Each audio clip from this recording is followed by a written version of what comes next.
You can hear your own heartbeat. It echoes off the marble walls louder than the footsteps behind you. The saffron veil clings to your face, and through its thin weave you see the doorway ahead, not the threshold of a marriage bed, but something else entirely. Something the women in your family never named aloud. Flavia stops walking. For just a moment her bare feet refuse to move forward on the cold stone. She is 18 years old, and until this morning she believed she understood what marriage meant. The public ceremony had been beautiful, almost reassuring in its familiarity. The orange veil, the ritual braids, the witnesses smiling as walnuts scattered at her feet. Her father had signed the contract. The priests had declared the omens favorable. Everything had followed the proper order, the respectable sequence that every Roman family recognized. But now, as the heavy door closes behind her, and she sees the figures waiting in the dim atrium, Flavia realizes that the real ceremony is only beginning. And this one has no script she was allowed to read beforehand. Before we go any further, I have to pause and say it amazes me that a story this buried, this deliberately erased from memory, can still reach people all over the world today. If you're watching from another continent, another century of thinking, drop a comment. I think you'll understand why this matters by the end. The year is 89 A.D., during the reign of Emperor Domitian. Rome stands at the height of its power. Aqueducts stretch across provinces. Libraries hold the collected wisdom of conquered civilizations, and the legal system is so intricate that scholars will study it for millennia. This is a society that prides itself on order, on reason, on the careful documentation of every transaction and every rite of passage. Yet inside the house of Marcus Petronius Rufus, a grain merchant of respectable lineage, something is happening that will never appear in any public inscription. Something that hundreds of thousands of Roman brides experienced, but that history would spend centuries trying to forget.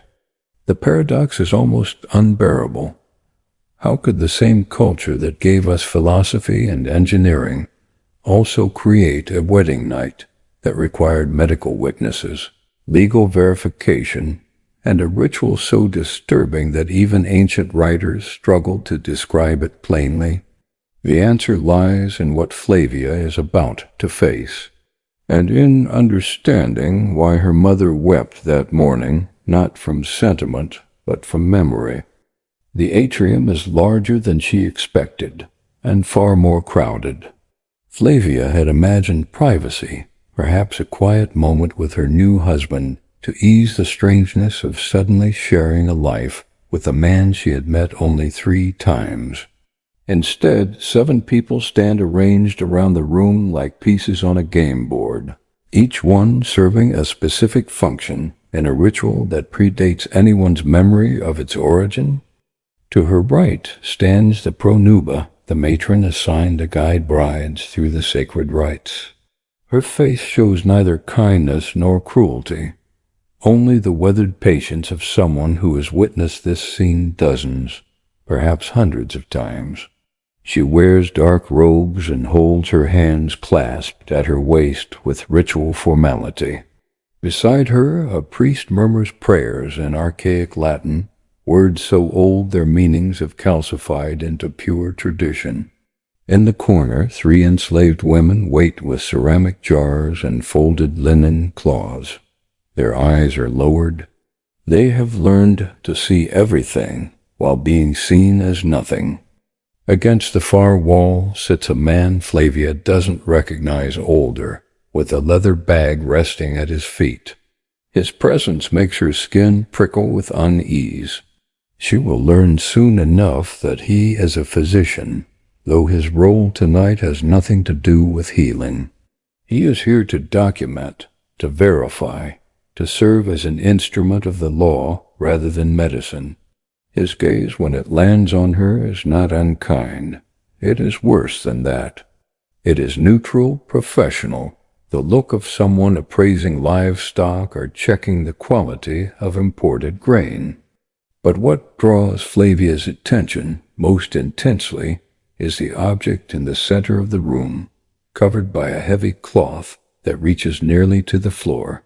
Its shape is irregular, too tall to be furniture, too deliberate in its placement to be accidental. No one has mentioned it. No one looks directly at it. Yet every person in the atrium is positioned in relation to it, as if the entire room has been arranged around this single hidden thing. The pronuba steps forward and takes Flavia's hands. Her grip is firm, almost comforting, except for the absolute certainty it conveys. This will happen. Resistance is not a possibility, the ritual acknowledges. You have entered your husband's house, the pronuba says, her voice carrying the weight of memorized liturgy. The gods must bless this union. The ancestors must witness your passage from daughter to wife. What follows has been done since the founding of Rome. It is sacred.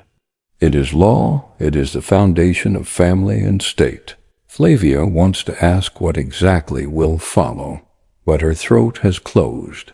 She glances toward Marcus, her new husband, standing near the doorway.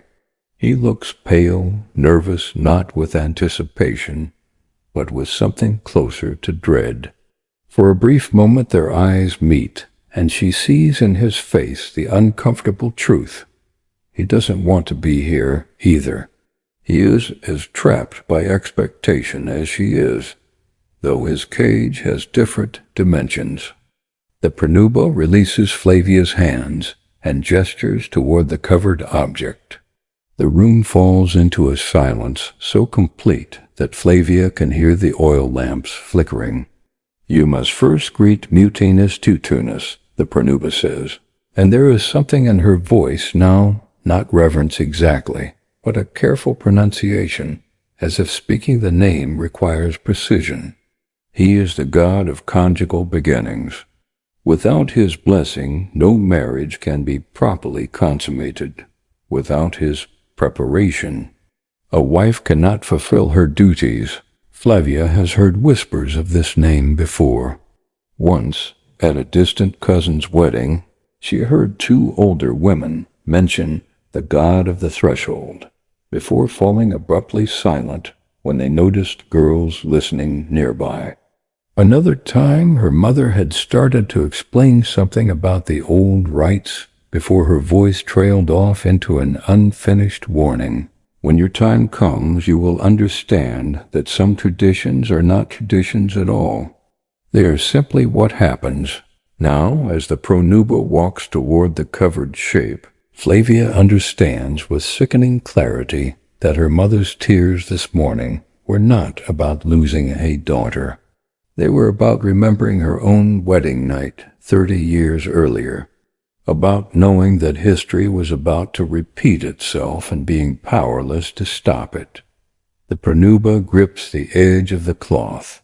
For a moment that stretches impossibly long, nothing moves. Then she pulls the covering aside.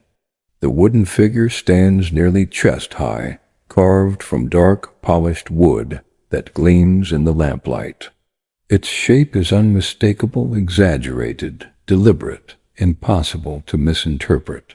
This is no decorative statue, no symbolic representation.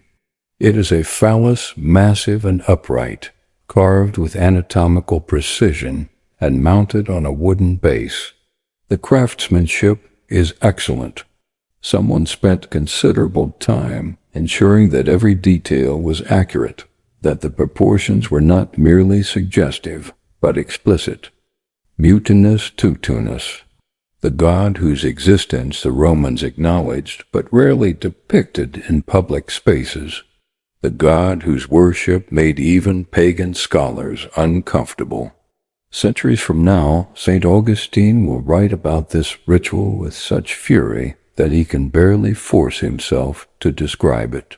Can anything more obscene be imagined than such worship? It would be better to worship that shameful part of the body itself than to worship